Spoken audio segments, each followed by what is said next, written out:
Hey guys, Lord Naren White here, the Holy Ghost of the one true God. Back with you with the next video in our series, Great Expectations. Without further ado, returning to Great Expectations, Charles Dickens. But to be proud and hard to me, Miss Havisham quite shrieked, as she stretched out her arms. Estella, Estella, Estella! To be proud and hard to me? Estella looked at her for a moment with a kind of calm wonder, but was not otherwise disturbed. When the moment was past, she looked down at the fire again. I cannot think, said Estella, raising her eyes after a silence. Why should you be so unreasonable when I come to see you after a separation? I have never forgotten your wrongs and their causes. I have never been unfaithful to you or your schooling. I have never shown any weakness that I can charge myself with. Would it be weakness to return my love? Exclaimed Miss Havisham. But yes, she would call it so. I begin to think, said Estella, in a musing way, after another moment of calm wonder, that I almost understand how this comes about. If you had brought up your adopted daughter wholly in the dark confinement of these rooms, and had never let her know that there was such a thing as the daylight by which she had never once seen your face, if you had done that, and then, for a purpose, had wanted her to understand the daylight and know all about it, you would have been disappointed and angry. Miss Havisham, with her head in her hands, sat making a low moaning and swaying herself on her chair, but gave no answer.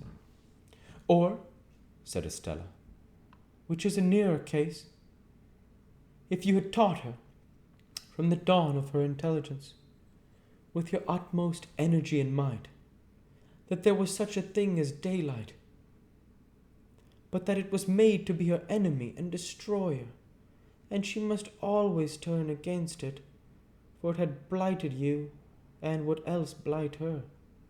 If you had done this, and then, for a purpose, had wanted her to take naturally to the daylight, and she could not do it, you would have been disappointed and angry.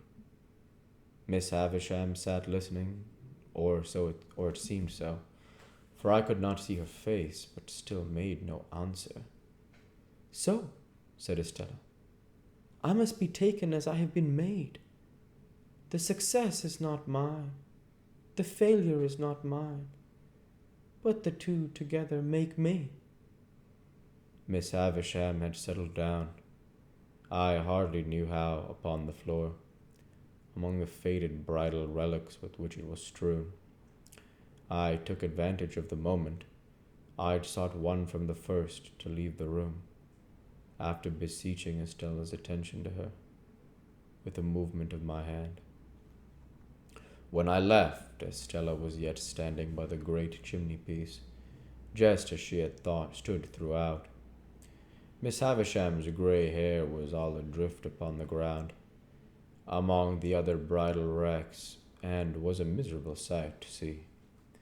It was with a depressed heart that I walked in the starlight for an hour or more, about the courtyard, and about the brewery, and about the ruined garden. When I at last took courage to return to the room, I found Estella sitting at Miss Havisham's knee, taking up some stitches in one of those old articles of dress that were dropping to pieces, and of which I have often been reminded since by the faded tatters of old banners that I have seen hanging up in cathedrals. Afterwards, Estella and I played at cards, as of yore, only we were skilful now, and I played French games. And so the evening wore away, and I went to bed.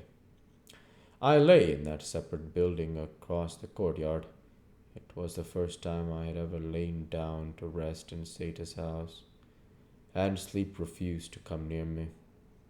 1,000 Miss Havishams haunted me, She was on this side of my pillow, on that, at the head of the bed, at the foot, behind the half-open door of the dressing room, in the dressing room, in the room overhead, in the room beneath, everywhere.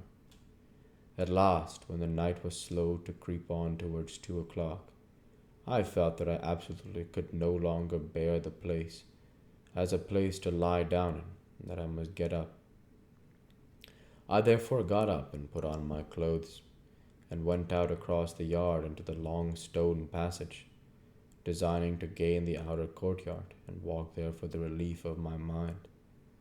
But I was no sooner in the passage than I extinguished my candle, for I saw Miss Havisham going along it in a ghostly manner, making a low cry. I followed her at a distance and saw her go up the staircase. She carried a bare candle in her hand, which she had probably taken from one of the scones in her own room, and was a most unearthly object by its light. Standing at the bottom of the staircase, I felt the mildewed air of the feast chamber, without seeing her open the door, and I heard her walking there, and so across into her own room, and so across again into that, never ceasing the low cry. After a time I tried in the dark both to get out and to go back, but I could do neither until some streaks of day strayed in and showed me where to lay my hands. During the whole interval, whenever I went to the bottom of the staircase, I heard her footstep, saw her light pass above, and heard her ceaseless low cry.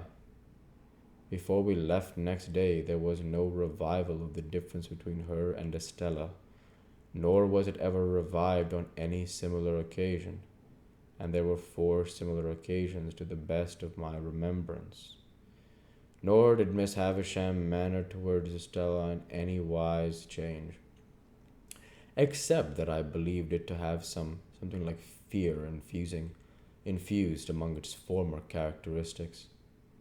It is impossible to turn this leaf of my life without putting Bentley Drummle's name upon it, or I would, very gladly. On a certain occasion, when the Finches were assembled in force, and when good feeling was being promoted in the usual manner, by nobody's agreeing with anybody else, the presiding Finch called the Grove to order.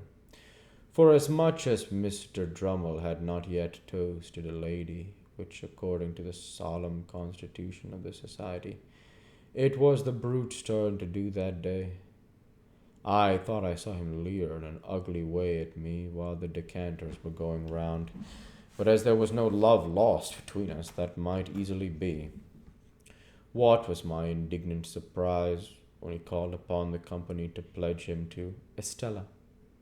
Estella who? Said I. Never you mind, retorted Drummle. Estella of where? Said I. You are bound to say of where.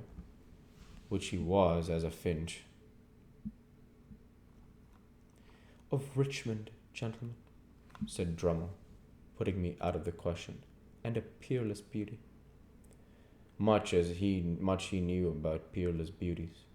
A mean, miserable idiot, I whispered Herbert. I know that lady, said Herbert, across the table, when the toast had been honored. Do you? Said Drummle. And so do I added, with a scarlet face. Do you? Said Drummle. Oh, Lord. This was the only retort, except glass or crockery, that the heavy creature was capable of making.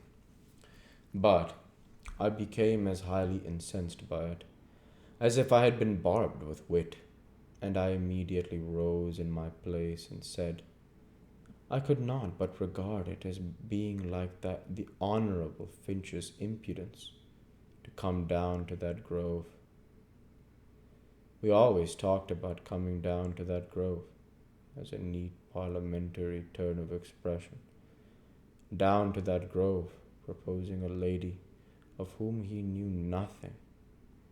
Mr. Drummle, upon this, starting up, demanded what I meant by that, whereupon I made him the extreme reply, that I believed he knew where I was to be found.